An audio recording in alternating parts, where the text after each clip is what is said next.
Hey guys, Tara here. Welcome back to UniONE, this time round 2 for season 2. The Malaysian Grand Prix.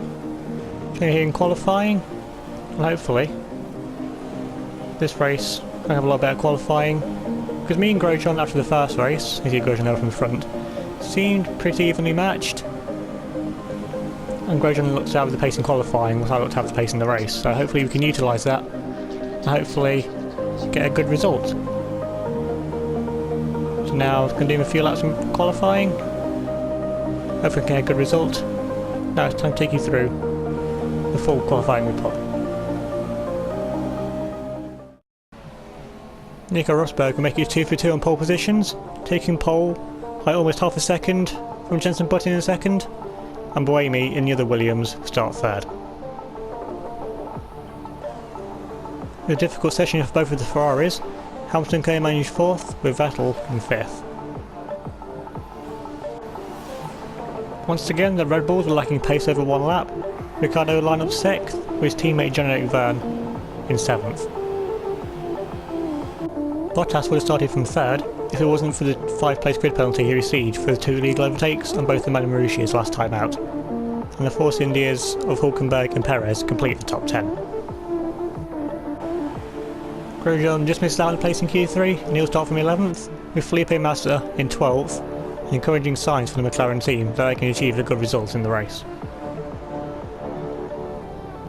Once again, Josh Chira will start outside the points places from 13th, with Alonso in the other McLaren in 14th and Ericsson in 15th. Suttil could only manage 16th, and it's 17th and 18th both the Toro Rossos after the highs of last race of Kvyat scoring the podium, and the 2 manners of Rossi and Stevens complete the grid.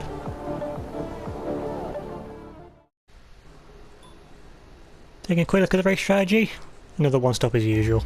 Nothing new there then really. Okay mate, we're starting outside the points places again, so I need you to push hard in the opening stint. Massa out and away we go. We've got another pretty decent start compared to Massa. Got to the Honda engine that's still lacking downforce, still lacking power off the grid. Of course they have brought upgrades this weekend, but it still doesn't look to be enough, and we still managed to get into turn 1, now going side by side with Sergio Perez. Perez forcing us right to the inside curb. Now we run out wide just to give Perez enough room to make the corner. But we just get the traction in the exit and manage to move up into 11th position. It looks like our teammate Grosjean actually get ahead of Vergne as well. Vergne's really had a good start, started 7th and already down to 11th, lost 4 positions in what is now 3 corners. Now we're all over the back of the Red Bull and we'll have to make a move on it as soon as we can. Now coming up through the S section, just running out wide there with the dirty air off the back of Vergne. Really only lap 1 on fresh tyres, and the dirty air is already affecting us this bad. But something I have to keep in mind throughout the rest of the race. But now coming on to the end of lap 1, down the back straight, getting in the slipstream on the back of the Red Bull, of course, the Red Bull with the seemingly horrific Renault engine. Now we're going to dive it up the inside. Ultralight Vergne's catching the napping completely there. You see Vergne running out wide, he had no idea he was going to dive up his inside. Now move up into 10th position, of course, end of lap 1, now gaining in the slipstream on the back of Grosjean. He looks to be gaining on the car in front, which I think is one of the Force Indias, so that must be Nico Hulkenberg, and yes it is. Hulkenberg going very slowly into the braking zone. Managed to gain quite a lot of time there on the back of Grosjean, but thankfully you don't hit him. Now looking to keep close throughout the remainder of the lap and try and use Grosjean as a kind of shield to help us get through the pack. Yellow flags behind. We'll take a replay of that in just a second. Now going up into turn 4, get a great exit, but it's just not enough to try and get it side by side with Grosjean. Now taking a look at replay of what caused the yellow flags. Looks to be one of the McLarens, which I think is Felipe Massa because it's the lead of the two McLarens. And it looks like Massa just completely loses it on the exit, showing that the McLaren is still suffering with a lack of rear downforce and just gets it back on track in front of one of the manners. A bit dangerous in my opinion, but he'll go away with it at least. Now coming on the start of lap 3, gaining the slipstream of our teammate, but Grosjean looking down the inside now of Nico Hulkenberg, going into turn 1. Every braking zone, now we've got to stay behind and look for opportunity to get past later on. Looks like the opportunity is coming straight away actually. Grosjean's completely cleared Hulkenberg. Now we're going side by side with the German, and now we've got round him as well. So Hulkenberg in 2 corners has lost 2 positions to the 2 Lotuses, and it looks like some of the cars coming in early for a 2 stop. These cars must be doing some pitting this early. It's like one of the Williams of Force India and the other Toro Rosso, which must be Ricciardo. are gaining in the DRS. On start of lap 6, our teammate Grosjean now going to pull to the inside. Left it a bit late, but there's no contact. Run out a bit wide, like Grosjean's going to load back up the inside. Keep it side by side with Grosjean. Just not enough for the car round, and now we move up into 3rd position. Put the engine up into rich mix because it's not long to our pit stop. So we're trying to pull away from Grosjean. Box this lap, Josh. Box this lap. Engineer there just confirming that we're going to be pitting at the end of this lap. So now we've got to definitely try and build a gap to Grosjean so he doesn't try and get back ahead of us and come in for his pit stop this lap either. Now coming onto the back straight. At the end of lap 6. Grosjean's slowing. Grosjean's gone. Engine failure. Grosjean's engine's gone. Now we've got to be wary of ours now. Of course, we've got the exact same power unit as Grosjean. Now coming into the pit lane. No, we're stuck in 3rd gear. Come on. What's wrong with our engine? Now down to 2nd. We've got engine problems of our own. We've got engine problems. Now stuck in 2nd gear. Now back up to 3rd, 4th. Okay, I think the car's working again. Grosjean's engine has failed. What's temperatures on yours, Josh? What's our engineer there telling you about the temperatures? Of course, we're stuck in 2nd and 3rd gear. So hopefully the team on the stop can do a reset of our car. Maybe it's like a simple control-alt-delete thing to get our gearbox working again properly. Of course, get the tyre change. I'm still holding the box, so I think the team are trying to do something to try and get our car working. Now release back up behind Toro Rosso of Verstappen and the McLaren of Alonso. They've cost us 2 positions there, but at least our car should hopefully be working properly now. Now we can try and get to the end of this race. But now we've got to try and get back past Verstappen and Alonso. They're coming on the start of lap 8. Alonso just romped away into the distance. Now we're gaining in the DRS on the back of Verstappen. Now make a move up the inside of Verstappen into turn 1. Verstappen now going to try and keep it around the outside. Fairplay just keeps his nose in and he just turns inside of the car. A bit of contact. Honestly, I think that was a fair move. Left Verstappen enough room, I think, anyway. But anyway, now we're up to 9th place. Now I've got to try and chase down the McLaren of Fernando Alonso. So bringing their upgrades this race. It's not going to be easy as you think. Looks like they do have some decent overall pace, and if they are still lacking in straight line speed. It's took us all the way to the end of lap 11, start of lap 12, to actually get back into the DRS zone of Fernando Alonso. See there's tyres squirming on the exit, showing the rear tyres starting to go off slightly. Now coming into lap 12, now coming into turn 1, we pulled to the inside of Fernando Alonso. Actually got ahead there, but Alonso's going to keep the nose in down the inside. A bit of contact there. Again, another fair move, left Alonso enough room. Now we move up into what I think is 4th position. There's just under 2 laps of this race left to go. Now coming further in onto lap 13, here comes, I think that's Lewis Hamilton in the Ferrari.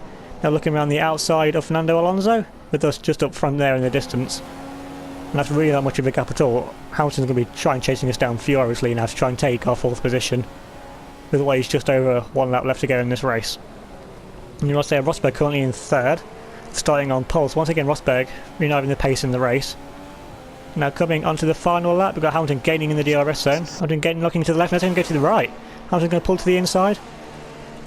Actually gets ahead of us there. Now we're going to look back down the inside. We're going to dive it back up inside Hamilton. Having contact, and we spun! Hamilton spun us! Now going around, we've actually lost a bit of our front wing. Yeah, one in there for a collision. I'm thinking he just completely drove into the side of me. I mean, I was on the inside. I think I looked at my car was in front. He just turned in on me. So that we're on to Charlie. But I was on the outside. It wasn't me that crashed. So Hamilton there clearly thinking that that move was our fault. Obviously we think it's Hamilton's fault, so he's got to leave it up to the stewards after the race to decide if any action should be taken and which driver's to blame. Now he's got to try and do the rest of the lap with half a front wings. We've been passed by Buemi. Now we've got the other Williams of Jenson Button going around the outside of us. Once again, the Williams so far down. He just can't make the one start work. Now to get rear-ended by Ericsson. Yeah, the Williams just haven't got enough downforce on the car to get the tyres to be able to last to actually do the one stop. I mean, they've easily got the most powerful engine on the grid. That's what BMW always did. But now Vettel's going to cross the line to make it 2 for 2 for Ferrari. For wins, and Ferrari really are the team to beat this season, and shows that Mercedes really weren't just sandbagging. Now coming around the final corner, second to last corner even, everything gets up the inside of us. Now we managed to get a great run, but now we've turned into the wall. We lost the rest of our front wing now. See the car made the contact with, and now down to 11th. Now here comes Sutter with some amazing straight line speed. It's like a rocket ship there, that Ferrari power unit in the back of the Sauber. Now we're demoted back down. I think we're still in the points currently. Yeah, we're still in 12th. Looks like it's going to be a 12th place finish. Actually, next going to be 11th. I'm slightly disappointed with that. That's not the result we wanted. Well, at least it's a points finish. Taking a look at the race results, and Sebastian Vettel will take his first win since Brazil 2013, 2 seconds ahead of Valtteri Bottas. And Rosberg, after doing yet another 2-stop, finished in 3rd. Hamilton managed to finish 4th, Alonso in 5th, Verstappen in 6th, the 2 BMW Williams with a disappointing showing, Buemi in 7th, Button in 8th, the 2 Saubers of Ericsson and Suttil 9th and 10th. We were promoted to 11th and Massa to 12th after Verne had a 5-second time penalty. Both Force Indias of Perez and Hulkenberg just missed out on points, and Verne drops down to 15th after his penalty. Ricciardo was the car we actually made contact with coming up the final straight. He finished down in 16th, with the Manners of Stevens and Rossi completing the finishes, and Grosjean and Kvyat DNF'd the race.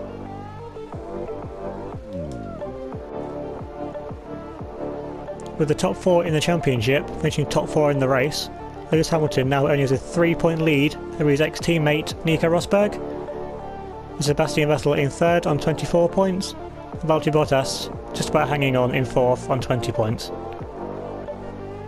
Kvyat drops down to 5th on 12 points, and we also drop down to 6th also on 12 points. The Williams of Button in 7th also on 12 points, and Buemi is also on 12 points as well.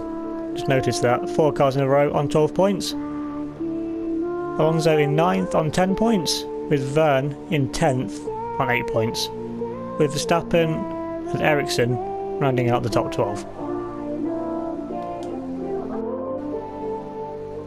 Things are also still looking close in the Constructors. Ferrari remain in the lead on 54 points, and they have a 7-point lead back to Mercedes in 2nd on 47 points.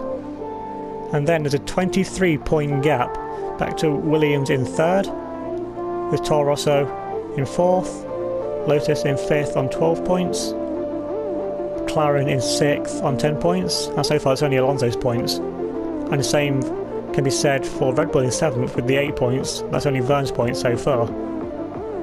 Sauber have already scored more points this season than throughout the whole of last season.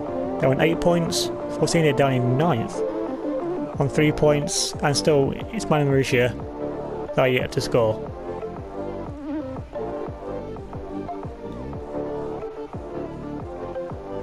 So thanks for watching, remember to like the video if you enjoyed the race, subscribe if you're new, and comment down below your thoughts on the race. And also comment down below who you thought was at fault for the incident between me and Hamilton, if you thought it was my fault for diving up the inside or Hamilton's fault for cutting across me and spinning me out. Anyway, with all that said, I'll see you all next time.